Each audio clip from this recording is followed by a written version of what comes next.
Hey guys, so I wanted to document something really cool that I learned that I feel like is really important and I want to share with you guys. So I got my large glass of water here. Let's get started.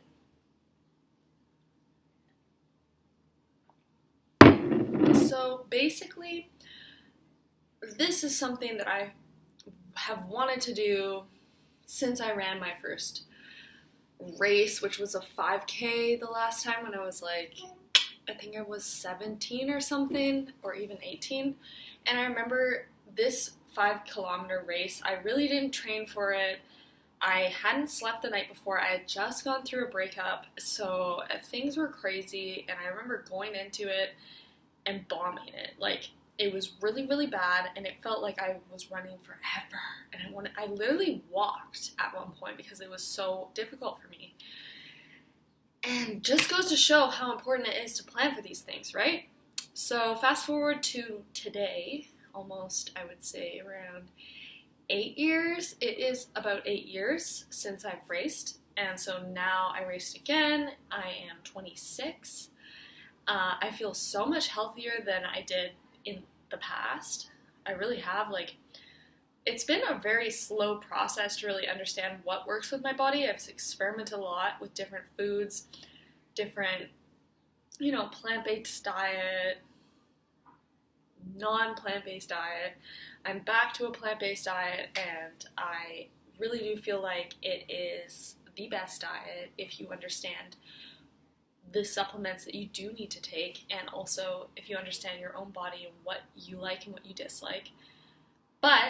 So it does take a bit of research. You shouldn't just jump into it. You really do need to arm yourself with the knowledge.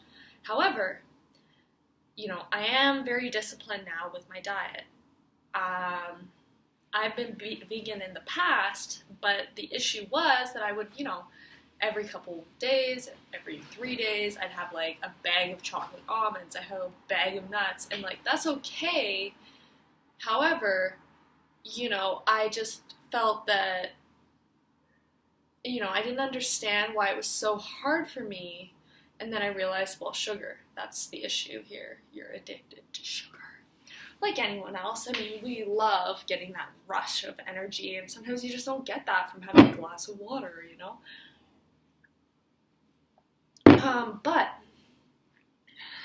So now I've really implemented more and more thorough training and understanding of what really separates someone that's prepared from someone that's just winging it. And I find, yes, I always thought that I was a very intuitive person. I'm winging it, everything's good, no problem. However, that is really not the case, and if I really do think about it enough, I've been a chronic planner since I was a child. And I was just not aware of it. I thought it was an intuitive process because you get so used to that routine of planning certain things that it becomes second nature. However, there is a manual behind all of that. It is automated because it's become second nature to you. And I am very meticulous in every aspect of, my training and disciplines, so to speak. So one interesting thing that happened to me during this 10-kilometer race yesterday was the fact that I suddenly, from doing this race, I realized just how important it is to plan, and also how it's become intuitive to me, and I wasn't aware of that because I always thought I was very intuitive, spontaneous, go with the flow, and not that way. So that's interesting. Now, how did I come to this realization? Well, so how this happened was, I did my 10-kilometer race and I got a personal best. I'd never run that fast, I think, on my own. Not only that, I actually didn't listen to music during the race, and I normally always listen to music, but I find, especially in a situation where it's in the unknown, and there's so many people, do I really want to be listening to music? Like, I listen to music because there's nothing else going on, there's no distractions, I know the chorus, it's all good.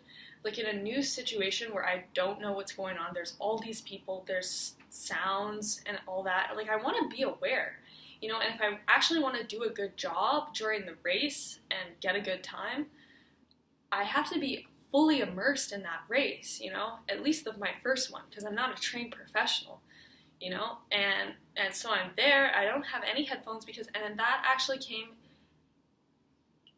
in handy because throughout the race, you know, if I wanted to pass someone, I could actually hear them, and I don't need to, like, look back or anything like that and get distracted. I can hear them, I have that sense, and, you know, and it was also cool because I could hear people cheering me on, and that was really motivating to be able to hear people that are supportive of you. You know, it's wonderful. It's wonderful to be immersed in that.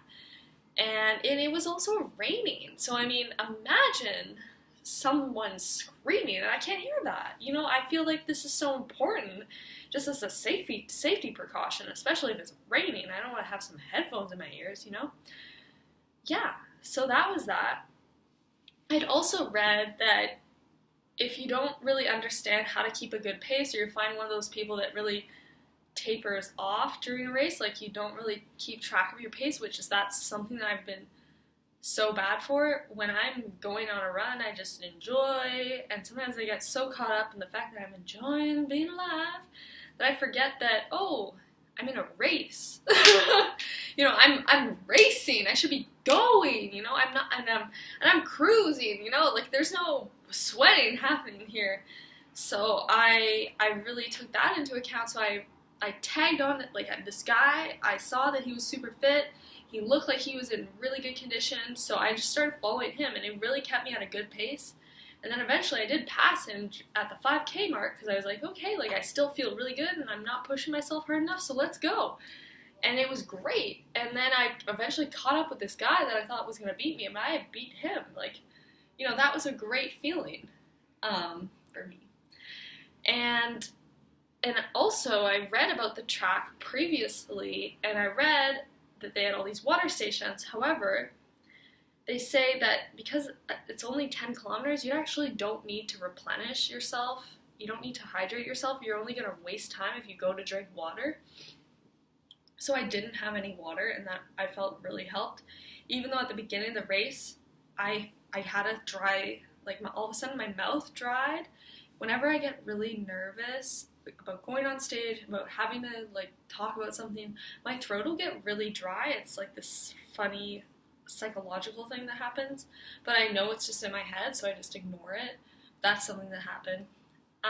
Yeah, I also made sure to use the washroom, because that's often a problem when I'm training, is that I will have to go to the washroom halfway through because I eat so much fiber. So I also didn't eat before the race for like 2 hours, and that was really good.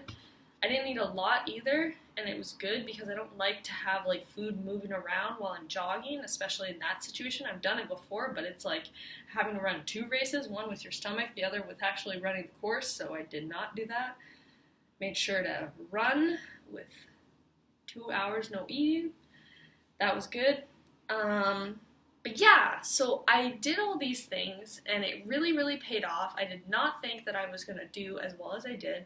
My goal was to be under 60 minutes, and I ended up being 50 minutes, 06 or 09 seconds, which is incredible for me. Wow. And I didn't even feel like sweaty. I didn't even really jog. I went for a light 3-kilometer run the day before just to like ease up my muscles. Went for a swim the day previous to that, and that was good, but I really didn't want to like, you know, put too much pressure on my knees, and that really paid off, so that's good.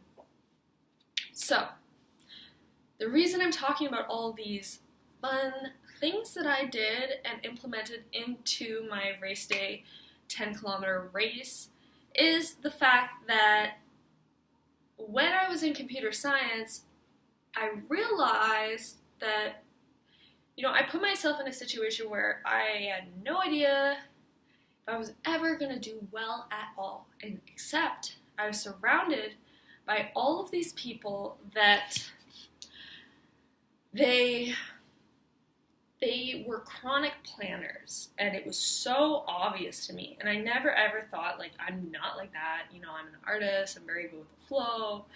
I don't relate.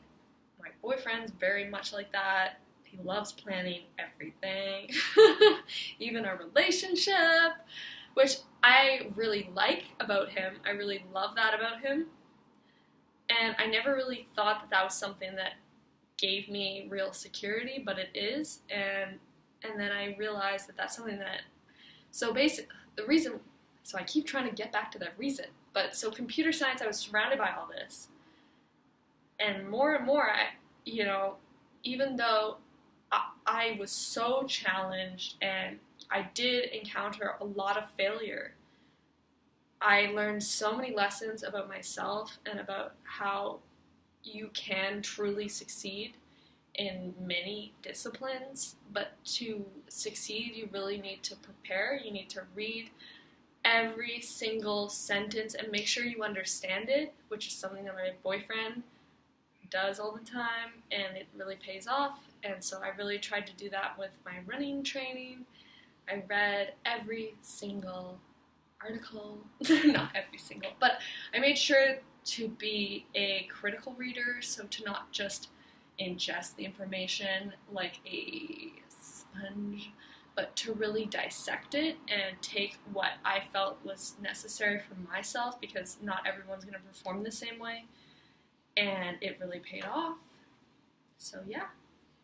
But so computer science really did teach that about myself and about other people, that a systematic approach can be extremely effective if you understand how to attack certain scenarios. Because of course in a computer science area, I do not have, I'm very new in this area. It's a very new discipline altogether. But being able to be aware of a systematic approach and reading every single line and really studying is so critical. I found sometimes I was ingesting this information that was useless come the midterm, and I was wasting my time. Whereas, I had other guys around me who would really read the important stuff and do really well because they understand how the thing actually works and not just what they read in the textbook. Like, you have to problem solve. That's how you do it. Same thing with training. You really need to put in the work. You can't just show up there and think you're going to be super fly, because that's not how it works. When I showed up at the corrals, I knew to place myself at the start because I didn't want to be behind all the people that don't know how to run. Like, that's a lot of people that I have to pass, I wanted to be at the start so I could, start passing the other corrals, right? And I made sure to eventually catch up to all the people that looked like they were super fit, because I want to be with those runners. Like, you can kind of tell, oh, I'm at the wave of people that are very trained, seasoned athletes. There was a girl there running, and she had this, fantastic figure, and you could tell that she was a seasoned runner. And I remember thinking, damn, there's goals right there, and I better catch up to her, if not pass her, because what am I doing here? So I did that. And that's huge. It made all the difference. And that's all, folks.